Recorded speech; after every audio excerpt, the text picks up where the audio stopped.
Iodine doesn't need a high-pressure propellant tank, as it can be stored as a solid.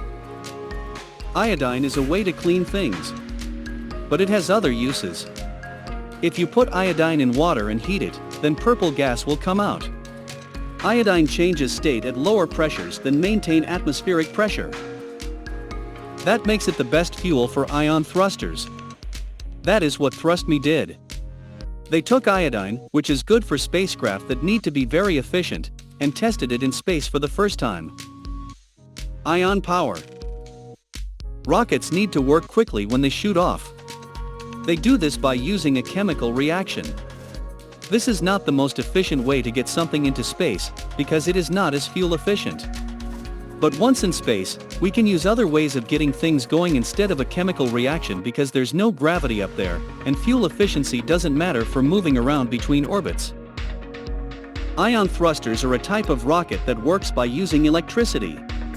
Electrons are stripped from neutral atoms, and then the ion is shot out of the rocket. It is very fast, and it can go 10 times as fast as a chemical propellant could.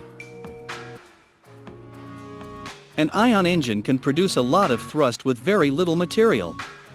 Chemical rockets need more material, so they use more space and mass. It is better to use an ion engine if you can be patient. Many materials can be ionized. One is xenon, which has some good qualities because it is easy to ionize and easy to store. But there are also some problems with xenon, including the fact that you need high-pressure containers because it is heavy. Enter iodine.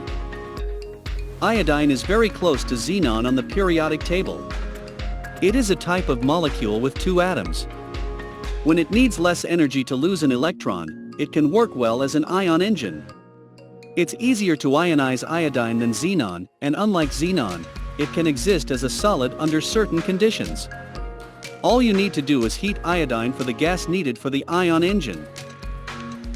The big downside of ThrustMe is that it's corrosive. That means that the company has used ceramics for most of the material they would contact. The thruster design included a fuel tank with gas in it. The gas was heated by solar panels. The tank was made of an aluminum oxide material to keep the gas from breaking apart when it vibrates during launch. There is a tube that connects the tank to an ionization chamber. When the system is cooled after use, enough gas from inside will solidify in this tube and seal off the fuel from outside. Once inside the ionization chamber, the gas of iodine is bombarded with electrons. This will make more electrons come off and make a plasma. The nearby electric grid then accelerates the positive ions out of this plasma and makes thrust. Some electrons were taken from that plasma and injected into an ion beam to keep everything electrically neutral. There is a place on the walls and inside the electronics of the iodine tube. This is where he gets hot. It makes it easier to make the iodine. It used to be hard. Just 1 watt of power was needed when everything was at a steady state. This setup was very small. It took up the same space as a 10 centimeter cube. It weighed only 1.2 very little kilograms. And it performed better than another type of thruster by 50%. Space-based demo. Working hardware was flown on a 12-unit CubeSat called Beihangkangqi 1. The satellite weighs 20 kilograms. And, over the last 2 years, the thrusters have been used multiple times to move it to avoid potential collisions. Satellite tracking and onboard thruster monitoring show that the iodine-based thrusters work just as well in space as they did when tested on Earth.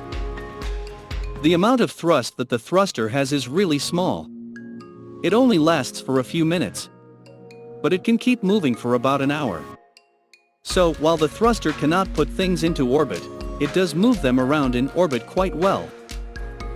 The big limitation is the speed of this machine. It moves slowly, so it takes about 10 minutes to heat the iodine. If you need to do an emergency maneuver, this won't work because it takes too long. But if nobody blows up a satellite near you, most risks for satellites can be identified ahead of time.